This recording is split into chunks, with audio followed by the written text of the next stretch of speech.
Well, privyet, ladies and gentlemen, boys and girls, comrades of all ages. I gotta remember to keep doing that intro because it's very appropriate for this. Welcome back to Hearts of Iron 4, the New Order Last Days of Europe. My name is Dogboat333, and in the last video, we started working down our political tree.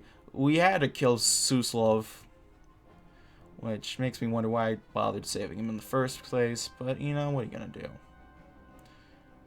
And we're working on finishing that up. Eventually getting working on, exerting our influence in the southern Urals. And probably the economy from there.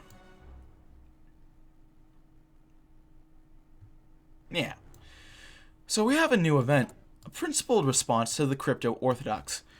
Socialist workers. We've heard the cries of hidden counter-revolutionaries that call themselves Nicodemites. The hidden Christians. The Nicodemite claimed three defenses.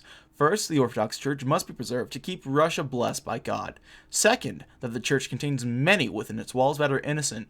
Third, that the tearing down of churches will destroy our cultural heritage. Let us consider.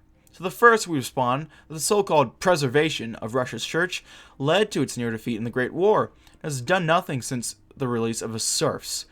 Religion is an opiate of the masses, and our duty as class-conscious workers is to wake the masses from their drug slumber. For that is worth any amount of forfeited blessings. To the second, we demand retraction of this insult to our workers. Our workers' battalions are imbued with the most humane of class values, would gladly give their lives for the defense of the innocent. They attack only the hidden predators of the working class, who abscond the wealth of the masses in the name of religion. Those who are not enemies of workers have nothing to fear. To the third, we call only for a demonstration of the so-called values these churches preserve. Do the accumulated wealth and power accused by the priests not indicate that, far from being our moral guardians, the church has in fact acted as our collective racketeers? Let us be aware, comrades, the church cares nothing for tradition, nor for the soul, unless one's soul is contained within one's wallet. Comrades, the state has called for revolution, and let us unceasingly vie to outdo each other in zeal to fulfill the mandate. Destroy the strength of this accumulated reactionary force, and let the revolution emerge as our true and better salvation. Well, maybe we should... I don't want to take that PP hit. You know what? Fuck it. Let the false priest burn.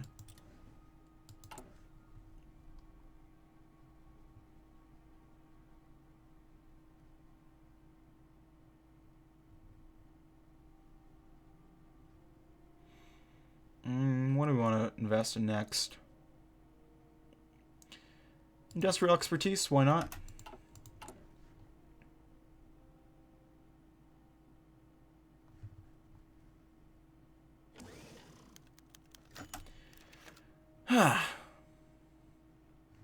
Comrades, you have heard the cries of the parasite that labels himself a so-called champion of womanhood in our Muslim comrades' names. The working oppressor, for that is his name, claims that, first, that the women involved are willing to wear face veils. Second, that removing these veils will scare their husbands and fathers from socialism.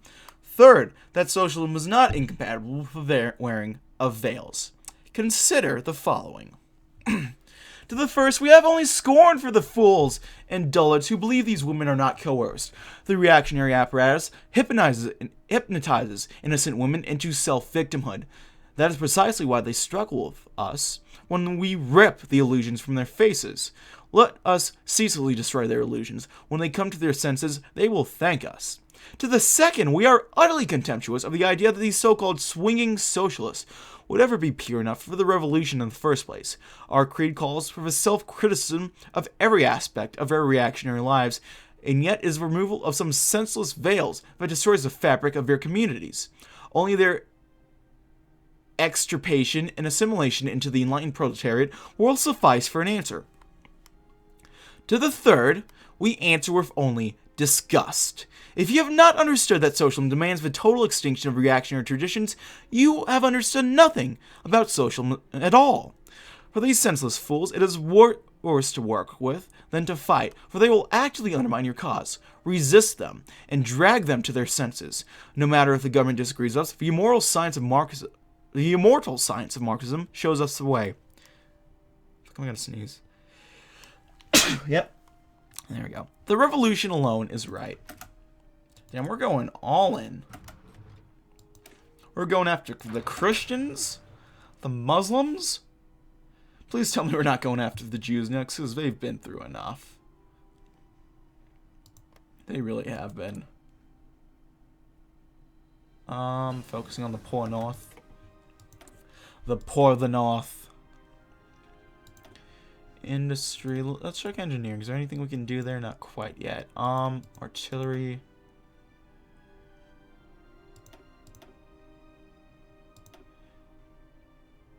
How about some jet engines? We'll get those going.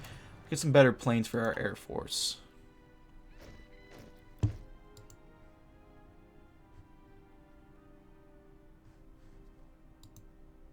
Oop. Some more guys.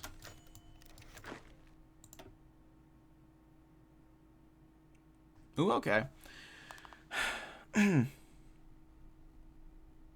Svetlana sat lazily, with a smooth sound of a saxophone and a small book showcasing art from around the world. She read through pages with pictures of Inca statues, African masks, Korean totems, and more, finding herself immersed in the study of art. Idly, she looked towards the cabinet in the study, wondering if there was any hidden history in the trophies and valuables inside. Lost in her idle reverie, she barely registered the sound of a door opening. "Chairwoman?" her secretary called, leaning out from outside. She was holding the white handset covering the microphone. She turned her head, looking at the door. The book dropped, a shallow thud emanating from below. "Yes?" Comrade Molinina. "Comrade Molinina wishes to speak with you." The chairwoman opened her mouth to speak, but was cut off. "I understand that it is your day off today, but she says we'll be quick." Svetlana nodded, putting her book on the table. Straightening her outfit, she took a receiver. "Yulia?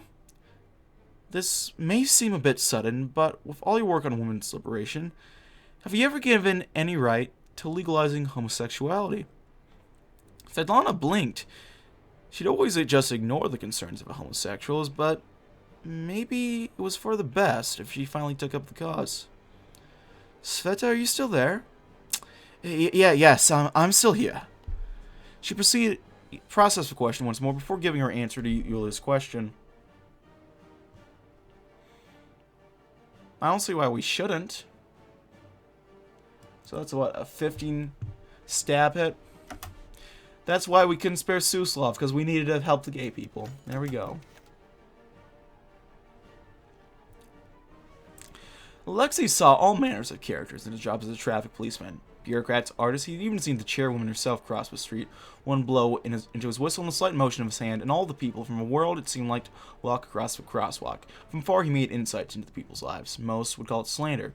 Perhaps it was insensitive, but Alexei didn't see any harm in the matter. He blew into the whistle, and 50 people began to cross the street. The man in the fedora over there probably likes to play the harp. The woman in the red blazer likes her tea with milk for some strange reason. The two teen boys over there holding hands. Wait a damn minute. They were holding hands. People do that now? People like... Focus on the job, Alexei. You're late to get the cars. Pass. He told himself, blowing the whistle once more, gesturing the drivers so that they could go. Alexei continued working late into the afternoon. The thought of him holding hands with another comrade, until Antonina arrived to begin her shift. He made his way home, silently contemplated. He walked by a poster proclaiming, "Comrades can love who they love," in bright red letters. Turning his head back, he thought that maybe he could. Been a long time since he'd first fallen for another man. He looked back fondly on that time. He was young and full of idiocy. That's the word. Idiocy back then. Talking about how he loved danger. Maybe now he could try his hand at love again. It was legal now, after all. And maybe, just maybe, he would find someone. There we go. Alright, return to Kolonai. So we can either open the government or keep it closed for their own good.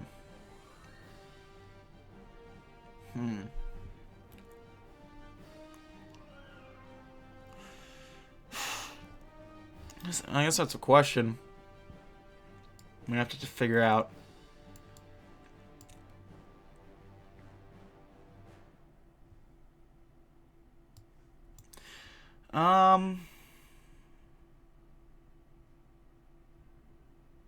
Get some more stab, more authoritarian social support.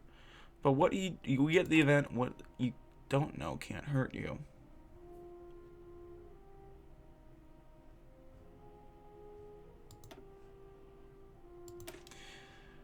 Um,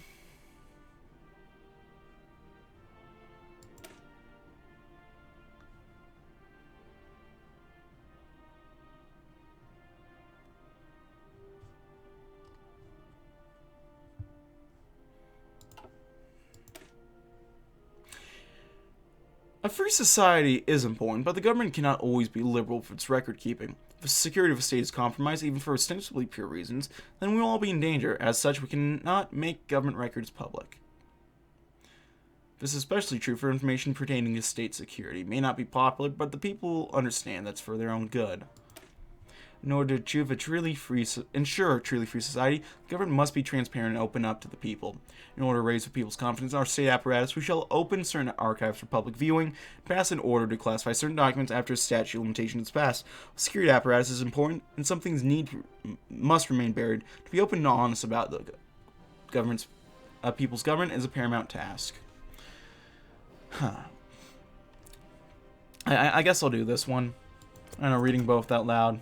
That kind of helps decide. Ooh, okay.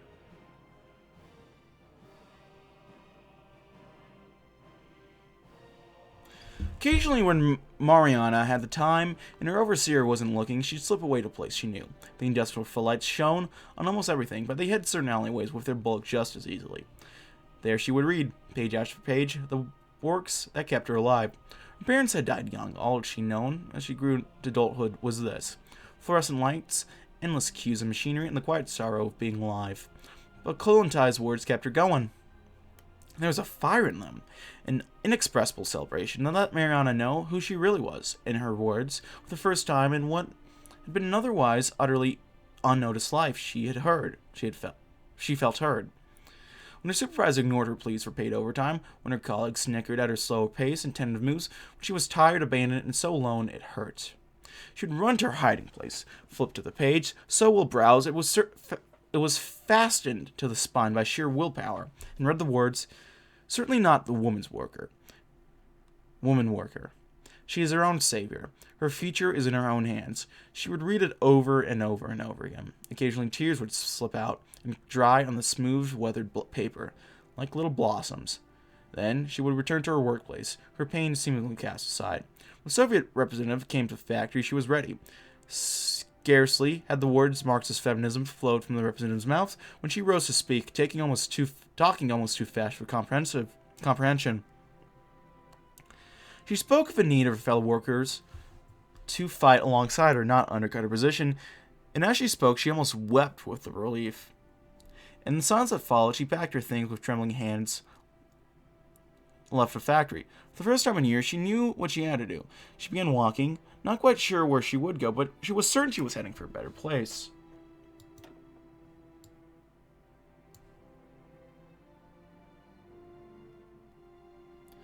Bukharina.4.b, I guess we'll go with that.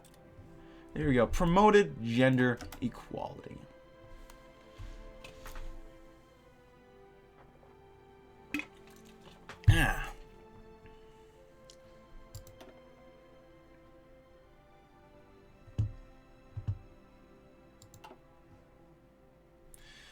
Look at all that Communist Party support. God damn, we are doing great.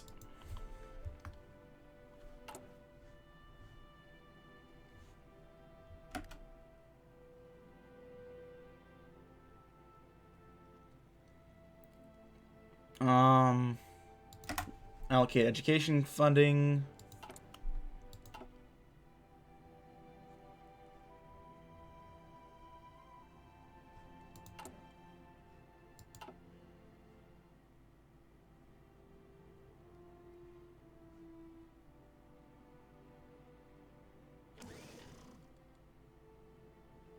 There we go. Open the government.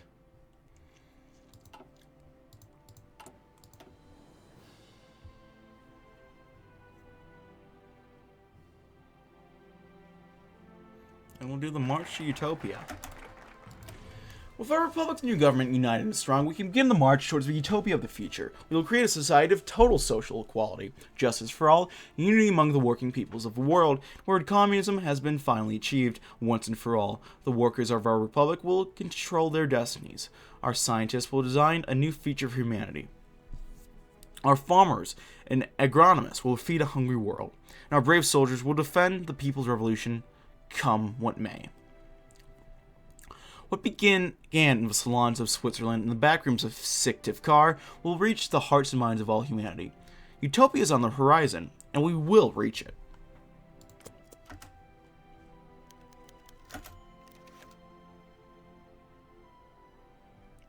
Military policing, let me check.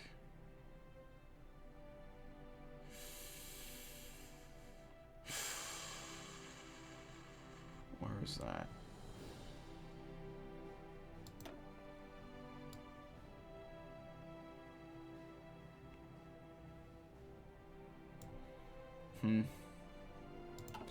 The working world had not... Ooh, I almost knocked my microphone down, holy shit. The working world had not been easy on Officer Tabashnikov. Life in the Republican police had been a constant struggle from beginning to end. Struggles against internal corruption, struggles with his bosses over funding and manpower, struggles with the men on the street who didn't understand that he was doing what he had to do to keep them safe. Of course, the rabble didn't know how much it cost or the sleepless nights he endured, but that was why they were rabble, weren't they? Came as a dull surprise to him when the revolution reached his home in his scarlet banners, but he suppose he got unlucky. There had been little that changed. He reported now to a commissar instead of a boss, and his deputies greet each other with a comrade instead of their first names. And there were talks about hiring a woman in the branch someday. Nothing else changed. Why would it? Everything began to crumble when the order came in from Central President's orders to release everything in a comprehensive format. Nice, safe, and orderly. Well, Tabashnikov knew that he had to be the one to review his own records. It was the only way to preserve his skin. A service to the people. Too much lay in the balance to risk it. Gave strict orders to his secretaries to lock down records, and left for the weekend to settle accounts. He forgot, of course, that his deputies had been pointed to the task as well, and that they had been granted equal access with the very same decree that had opened the records. As Tabashnikov returned, he found his deputies staring at him with something between disgust, fear, and pity on their faces. A cold-faced bureaucrat with a very, very uneasy expression. He began to wonder if a jail cell would have hot or cold running water. Very soon, he suspected his hide would too get whipped. You get what you fucking deserve. Oh, that division attack is kind of bad, but...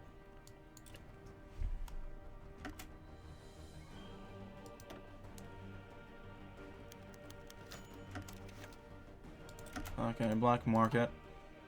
Central Siberian Republic. Oh, the modernists. There we go. Damn, this is just like the Let's Play I did a while back on it. It's interesting shit.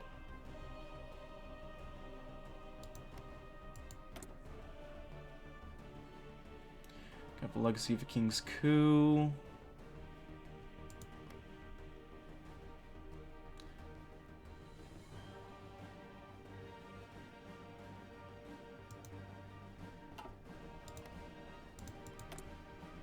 Return to Kiev.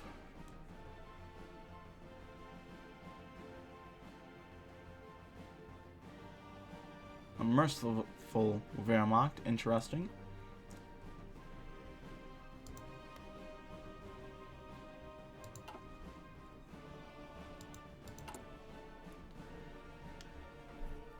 Here we go. The march to Utopia. We get a lot of PP right now. And what do we want to work on?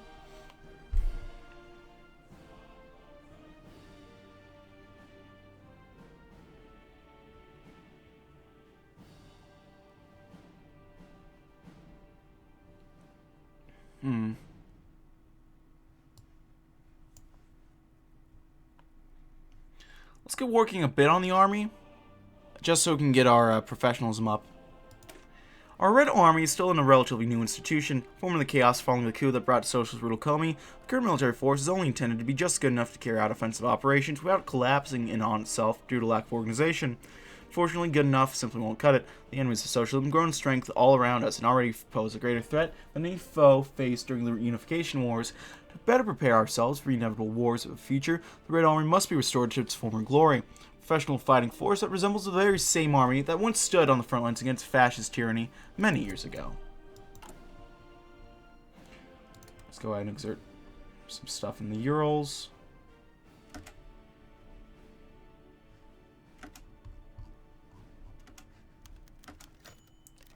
I'll pause for a second in case you guys have never read this.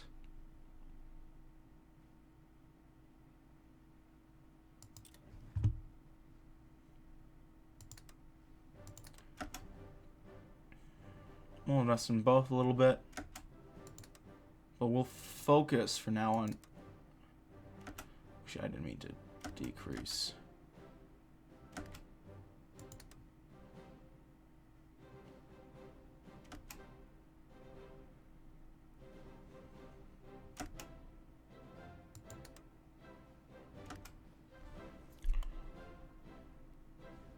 We'll focus on getting Orenburg because, you know, they're all the way over here.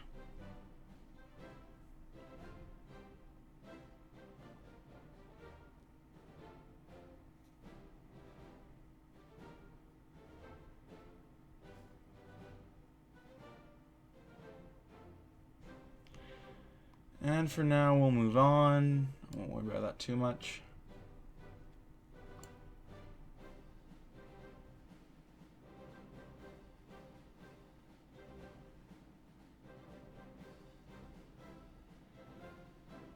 We'll invest in some scientific research. Get that GDP nice and bigger.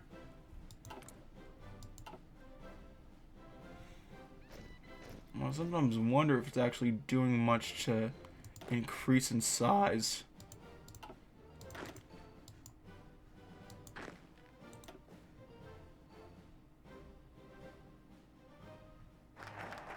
Restore the Red Army.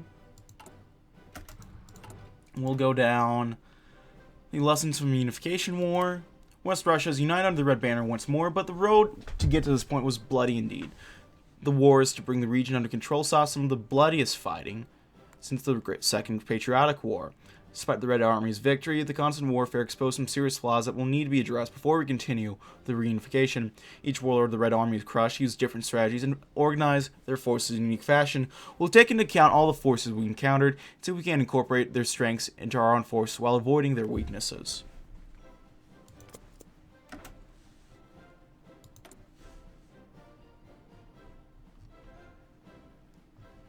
We're good from there.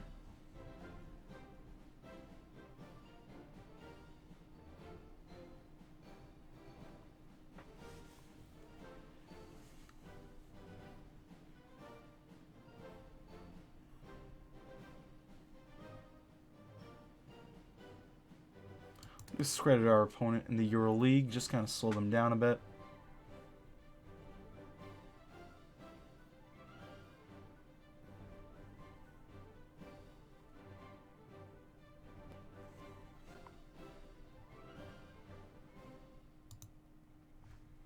What's Orenburg? Who do they go with? They went with Burba. Okay.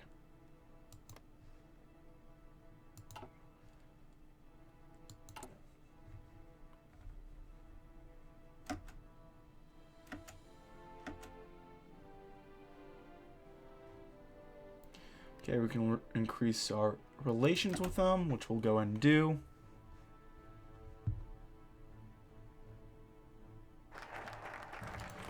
Lessons from Unification War. Tactical flexibility. It's often said that no plane survives first contact with the enemy, and this war was no more apparent than the Unification War. Despite having detailed strategies in place for dealing with our enemies, more often than not unexpected development would leave our command staff floundering and unable to react in time. All the while, our units packed on the field suffered while their officers panicked and trying to determine what to do next. These individual disasters could have been easily avoided had we implemented a more flexible system of unit tactics. More autonomy shall be given to the officers in the field who will be trusted to improvise should the chain of command break down in the heat of battle. Instead of relying upon orders from on high, officers shall instead count on their own initiatives and the tactics utilized by individual units.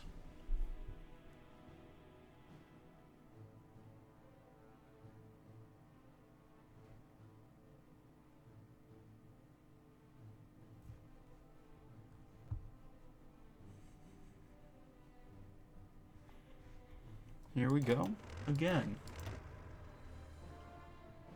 Now let's swap out some of these militiamen, get them to our normal division types.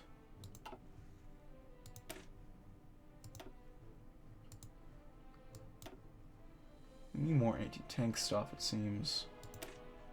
So if we get another military factory, I'll swap over to that then.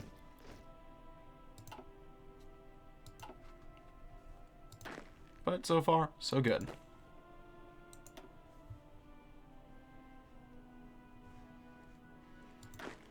Anything else? Okay, we got another guy right here. We'll send him over.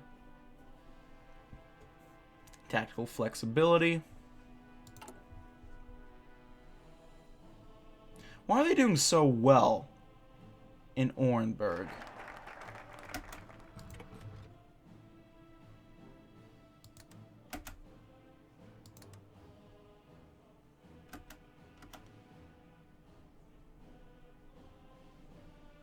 And this just doesn't make goddamn sense right now.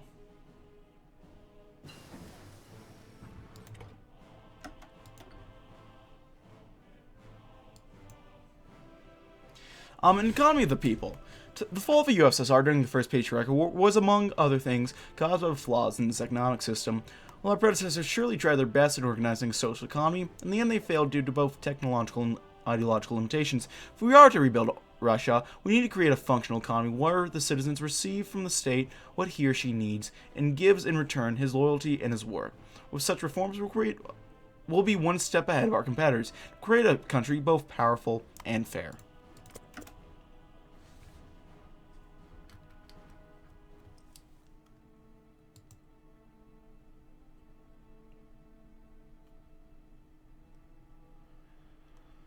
Huh.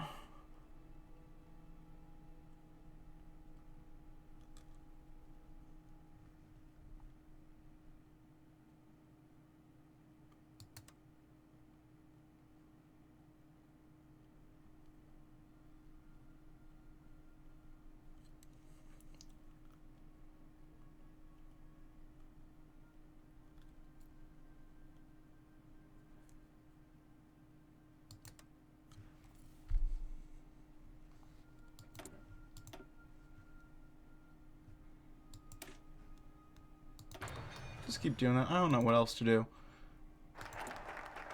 Economy of the people. I admire your work with the All-Russian Workers Association, comrade. Bukharina is at last in her element. Not in the offices, not even giving speeches, but here in the middle of workers. Like a fish to water, she thinks. In fact, I believe I've given a speech at your employer's headquarters regarding the necessity of a perpetual revolutionary mindset in the promotion of employees. Were you in attendance? The bashful unionist nods, and Bukharina flashes one of her brighter smiles. Then I believe you know my stance on the matter of workplace hierarchies. Thank you very much for your work, comrade. She pats her on the shoulder and moves on to the next one. A member of a river fishermen association, she believes their long chaotic state of logistics has put them in a close association with Congress. She gets the name on sight. Ah, Yerrick. A pause. He widens his eyes, and Bukharina moves in for the kill. Such a pleasure to see you again. I hope the assistance we've granted for your working man has proven of use. Yerrick chuckles. Yes, it's been something of a struggle, I suppose. You're no better off, Chairman Bukharina. He gestures at the crowd ranged around them, a gauntlet of eager faces and good cheer. This all must be very daunting for you, yes? Bukharina looks confused for a moment, but she's never been one to lose composure. Pardon me, I was taken by surprise at your question, but to answer it, no. This is like breathing for me. Unconscious, I suppose. Perhaps I just like slacking off. She chuckles and subconsciously checks her timing. God. Has that been put up? Is that put off schedule? There's a meeting in the evening, and men Medvedev will kill her if she's out of sorts. My apologies, I must get going now. I wish you the best of luck with your resolution process. As Bukharina turns to leave, Yer calls out, try not to collapse with the energy, Madame Chairwoman. She shouts something in return, but the crowd swallows her noise in its own clamor. She isn't quite certain he hears. Only 3 more hours of this.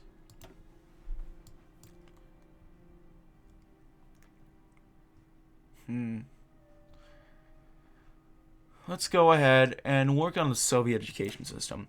One of the greatest changes the Soviet Union brought was free basic education for all. Under the Tsars, peasants weren't allowed to study in order to keep them forever under the noble's thumb. With education comes innovation, and with innovation comes power. Sadly, 20 years of civil strife and German bombings have destroyed the old education system in both a physical and metaphorical sense, with schools razed to the ground and children forced to feed themselves and their families. Learning has become a secondary or even a tertiary concern. We no longer need tolerate such injustices. Children need to learn so that may improve both themselves and Mother Russia. We shall rebuild the old schools and teach a new generation of young boys and girls the value of culture, and through it, how to be an outstanding Soviet citizen.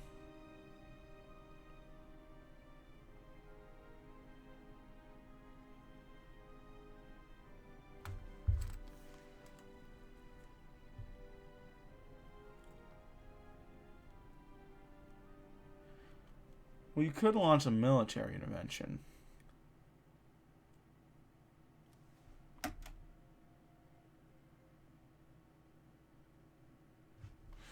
This will probably force their hand and trigger an earlier unification effort, but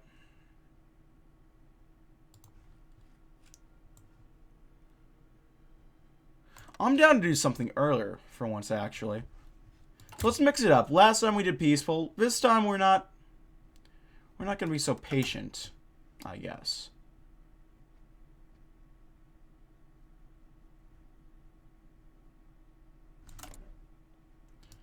Okay, we'll split half these troops up. Do a front line there.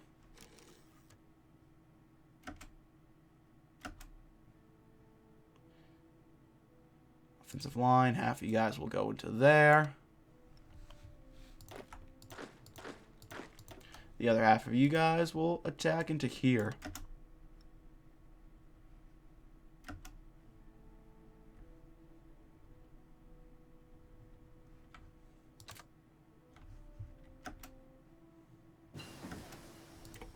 Okay.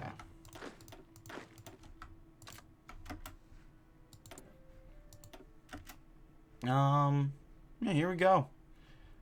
Military construction, resource extraction. What do we want to do?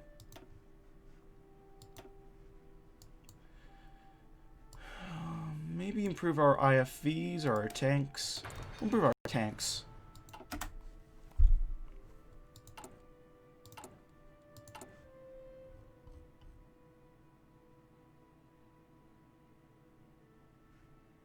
There you go, Soviet education system. Get working on that again.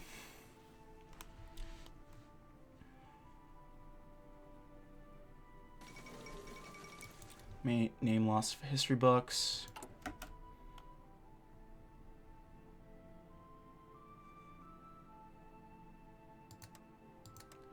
guess all we can really do now is discredit them, you know. Soviet education system, very nice. Next, let's go with expanding vocational schools. Vocational schools teach young students with clear ideas about their future, all about a single craft. I can read. What are you talking about? While entrenched intellectuals consider them somewhat inferior to traditional universities, we're not as blind as them. From their classes come the next generation of artisans, engineers, farmers, and bureaucrats, professions upon which lay the very foundation of a country. We shall increase foundings to vocational schools and give those brave boys and girls the best possible education. With it, they will be able to excel, and through it, they will elevate the Soviet Union to new heights of innovation and power. We all serve a union, and we all deserve the best for it.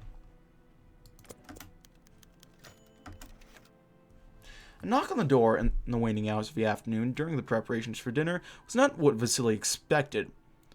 out of his Friday. Nevertheless, he checked the loophole in the door and recoiled. A stern-looking man of the Directorate of Revolutionary Preservation stood on the wooden step, escorted by 2 more officers carrying an ominous black briefcase and an armored personnel carrier which idled 10 meters away. He wanted to run right there and in there, but the door was the only entrance to his modest home. It was locked down tightly. Were they here for him? They learned about the alcohol relabeling. He swallowed nervously and looked to his left, where his 2 children, Ivan and Katya, were watching the pots. He thought about calling out to them, but couldn't. If this new director were anything like Bukharina that had been active here since mere years ago, with nerveless fingers, he pulled the latch. The door swung open, and he retreated as far as he could against the wall. The first officer crossed the threshold, carrying something concealed in his long coat. Katya jumped and hid behind his brother. His head swiveled towards Vasily, and he gestured, bringing 3 more people inside. Vasily's eyes widened, shocked. Chairwoman Svetlana Bukharina stepped into his humble home. With a hand on her brimmed black hat. In one hand she held a book, and the other a pen. Ivan looked down, cried out, and dropped the pan that he was carrying at the side of a pistol on her belt. She did not waste a moment placing a book on the table as the URS officers stacked their cases next to it. "Comrades," she recited, as if she had done it 1,000 times before, "we are here to liquidate you." Another cry from Katya was quickly cut off by the lead URS man who opened his case. But the children were just too far away, separated from him by 4 well-armed people. Vasily braced himself for the cruel gunshots, closing his eyes. Wasn't she different from them?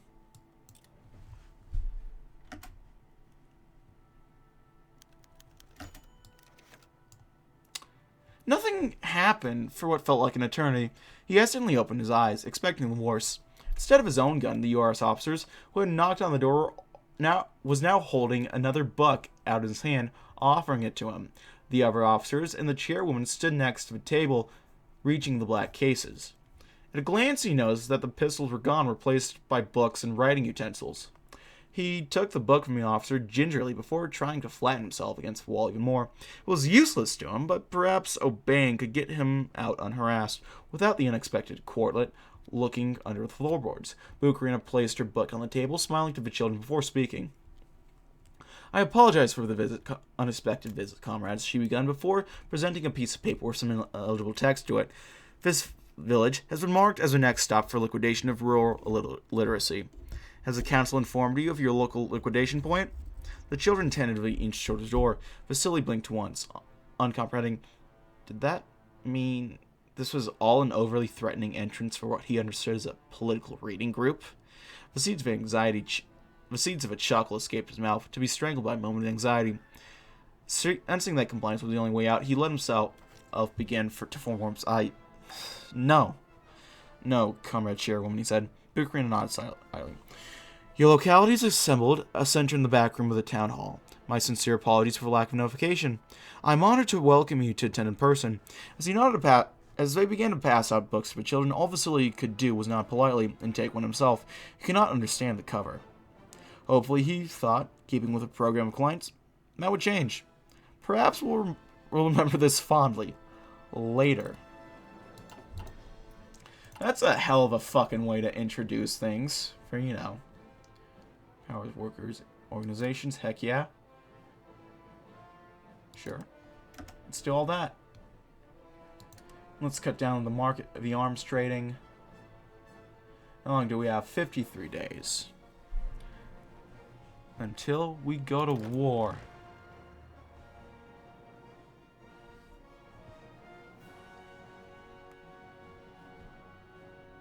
We need more towed artillery. More of that other stuff. I'll cancel these lines right now. We got jet engines.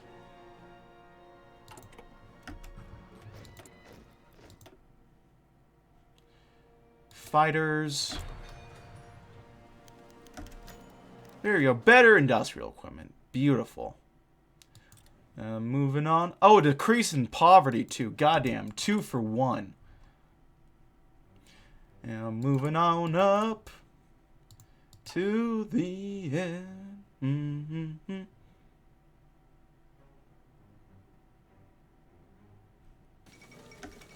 France sides with Germany. There we go. Expanding vocational schools. Artillery barrages. There we go. We'll go. Oh. Grand support.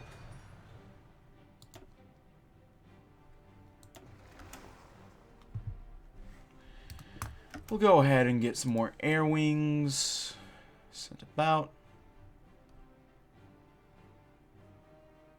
A few fighters.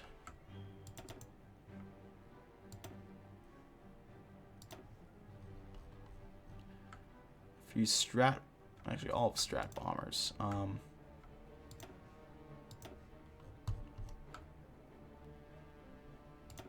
Some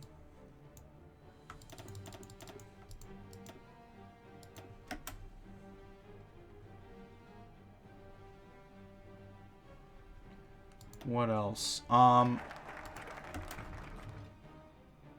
guess more early fighters too. New national focus. We'll do the great. I'll give this great classroom meetup. And we'll learn from the past. We're worrying more about the workers, you know? Despite his fault and ultimate failure, Bukharina had great ideas and great plans for the Soviet Union. While we intend to surpass him, it would be foolish to simply discard all his work. Instead, we'll learn from his reforms and salvage what good he did so that it may serve the motherland even after his passing. By studying his Siberian development plan, focusing on industrial innovations, and subsidizing light industry, we'll be able to boost our economy and dramatically increase our industrial base, which is greatly beneficial will greatly benefit both the people and the country as a whole. There we go. The way they watch the stars, they watch the stars together tonight, the four of them. As a child, Christina had always wanted to watch the stars with her own parents, and she's made a point to give her own children every opportunity. They're silent for a while before the great belt in the sky, unbound and brilliant. A view like that could swallow the entirety of one's mind. Christina breaks the silence.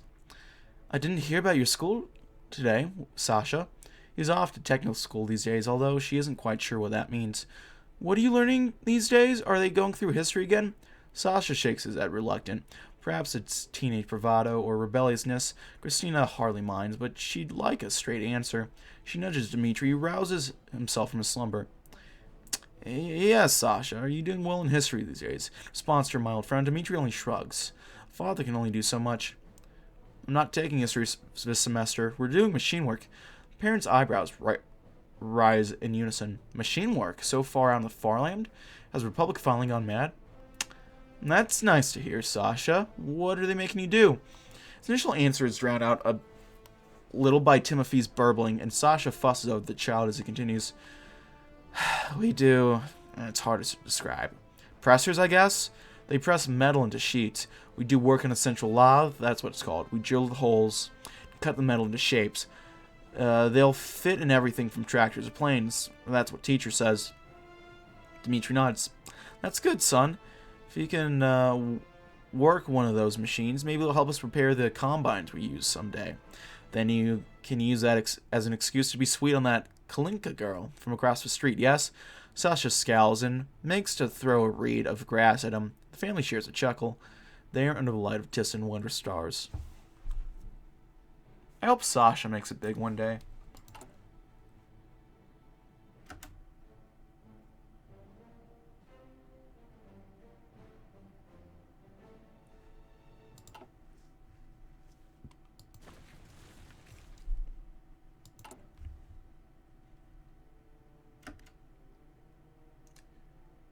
Decrease our opponent's relationship with the league, which I'll go ahead and do.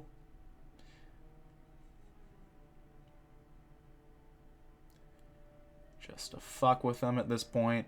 We have 21 days left. What time is it? Could probably do one more episode after this. Do I want to, though?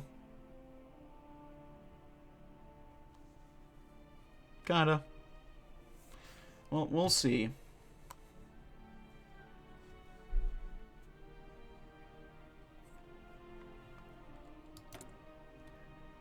Divisions and basic training. Da, da, da, da, da.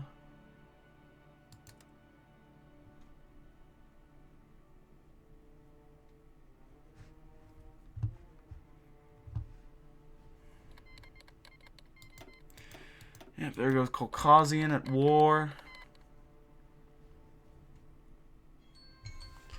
And with that, ladies and gentlemen, I'm going to have to call it here. Thank you as always for watching. If you like this video, go ahead and leave a like. If not, feel free to dislike. If you want to see more of this content in the future, go ahead and hit that subscribe button for more uploads every weekday, as well as every Saturday. If you have any comments, feedback, concerns, go and leave in the comment section below. I read all the comments I get and appreciate any all feedback you might have for me. If you want to send a few bucks my way, I have a Patreon. If you want to chat or play games, I have a Discord. If you want to just, I don't know, watch me do this sort of stuff live, I have a Twitch, all of which are down linked below. You have what else am I trying to say? Maybe I'm too tired to continue, I don't know. I think that's it actually. So yeah, thanks as always for watching, guys. My name has been Doug333. I'll see you guys next time. Goodbye.